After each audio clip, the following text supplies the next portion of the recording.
We're going to start off talking about two sisters living in the same house who don't always get along with each other. Jackie, stop laughing. You can't make this up. I'm going to violate my first rule that I was taught as a young priest. Well, hopefully not violated.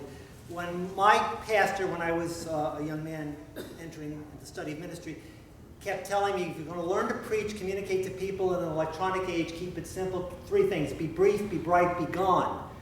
Get it across in 7 minutes, because that's basically the attention span of the people sitting in front of you. And there's great truth to that. I know it's exaggeration and stereotype, but there's truth to that.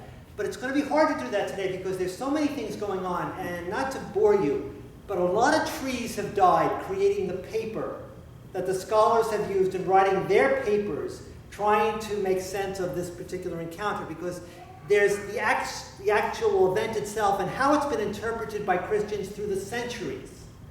And there's a lot going on here. It's not just two sisters who don't get along. There's more to it than that. Over the course of the centuries, scholars and mystics have looked at it and said, you know, we think of Martha as sort of representative of Christian life led by ordinary people, people who actually live in the world, who have to get up in the morning and go to a job and raise a family and do all the things that they have to do. Married life, it's okay, but Mary, she's representative of the monastic life because she's got the quiet and she spends time in prayer, and obviously her life is better. You can imagine that didn't always win people over, especially if you were supporting a monastery. On the other hand, scholars have pointed out something, and they said, you know, in the ancient world, even to this very day in the Middle East, hospitality is a virtue that's held very, very highly. When someone comes to your home, you provide them accommodation, you give them water, you give them food, you make them feel at home. What did Mimi read in the first reading? The story of these strangers who come to the house of Abraham. What does he do? Immediately, he opens his house to these people. Because hospitality is sacred. It's a duty to the stranger, giving comfort to the stranger. And you have to admit, let's be fair, you want to get things done, you've got to find that personality of a person who's not just going to talk about doing it, but is actually going to get the work done. Okay, Jim is smiling. I hope so. All right? Martha's the type who gets things done. Somebody's got to be in charge. Okay? You can have so many meetings and so many committees, but eventually somebody's got to get behind the plow and move the dirt. Okay? God bless you, Bill. That's what I'm saying to that. Okay? Because it's easy for letting other people do all the work. And there's that dynamic going on. But there's even a further one. If somebody's studying for the priesthood to ministry today, in feminist studies would be told that, you know, the real animosity that's going on there behind the surface that we don't know about was that Martha is taking on the traditional role of what a woman and wife would have been. It's her home, you provide the food, you take care of everything, but Mary is violating social norms. Mary is sitting with the guys around Jesus and is letting him teach her. She's doing something outside of what would have been expected as a social norm. As a woman, she's saying, I have a right to hear the master speak and teach. I have a right to learn. He's teaching me something about my relationship with God, and I have a right to be here to hear it. So there's lots of things going on in all of this. And yet Jesus speaks, and I'm going to use, and matter of fact, I hope you caught it.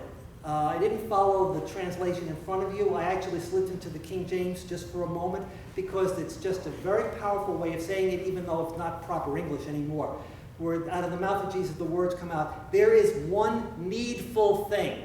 We don't talk like that anymore, but that's the translation. I think it says one thing you need or whatever. One thing necessary. The only thing that's necessary in all of this is being where the Lord wants you to be. Doing what the Lord wants you to do at that moment.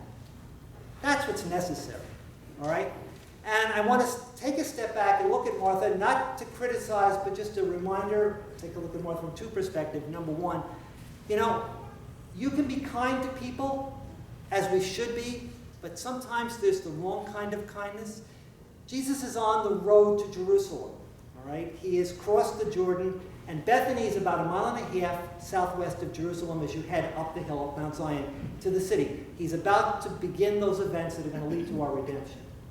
So in this little village that today is no longer called Bethany, there's an Arabic name for the word for it that I could not begin to pronounce. But literally it's pronounced House of Lazarus. Okay? Because remember, there's a third person in this family. There's the brother, Lazarus. So in this village called Bethany at the time, he stops off at his friends. Maybe to say goodbye. Maybe just to spend time with them. I have to ask you, think about people you consider friends. People you enjoy their company. Whether it's your spouse or your partner or somebody you hang out with from the job or from school or somebody from the neighborhood. Think of the relationship you have with your friends. And that's the kind of relationship Jesus had with Mary, Martha, and Lazarus. They were his friends. He stops at their house for one purpose, to take a little time off. Maybe to take a breath. Maybe to pray. Maybe to teach them. Maybe to prepare himself for the ordeal that's waiting for him in Jerusalem when he walks through those, or actually rides through the gates of the city to begin the events that are going to lead to his death and ultimately to our salvation. And what Martha's doing, with all good intentions, is running around like a chicken without a head, trying to set up a party.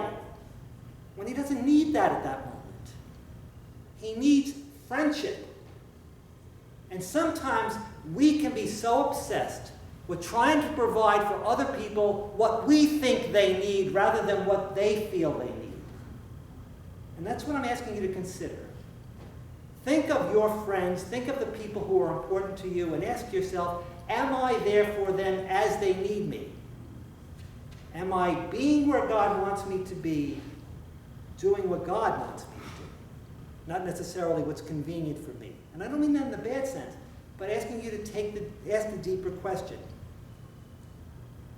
Not always on our own terms. And then secondly, and finally, in our relationship with Jesus himself, in our relationship with God. Do you pray often? You're here on a miserably hot summer day, okay, where the AC is not working perfectly. By the way, I'm leaving people for 2 weeks. The AC breaks. Thank you very much. Okay, I'll take care of it tomorrow morning. Don't worry about that. When my body gets used to the fact that I just left an area which is 30 degrees cooler at the heat of the day. 62 degrees is what I just left. You do pray often. You contribute to the support of the church. You work hard. You volunteer. You give of your time and treasure and talent. All those cliches. And you guys do that. But do you do nothing? Or ask the question in a different way, with a different emphasis on the wrong syllable. Do you do nothing? Do you take time to not do, but just be quiet and listen and ask yourself the question, Lord, where is it you want me to be? What is it you want me to do? And you can't get an answer unless you sit down and shut up. Open mouth, or shut mouth, open ears. So I take today two sisters who give us a lesson. That's why I love two sisters who don't always get along, because they always can teach us something. And Martha and Mary teach us, ask the right questions. Where should we be? What should we be doing in our relationship with each other and in our relationship with the Lord? Amen. Amen.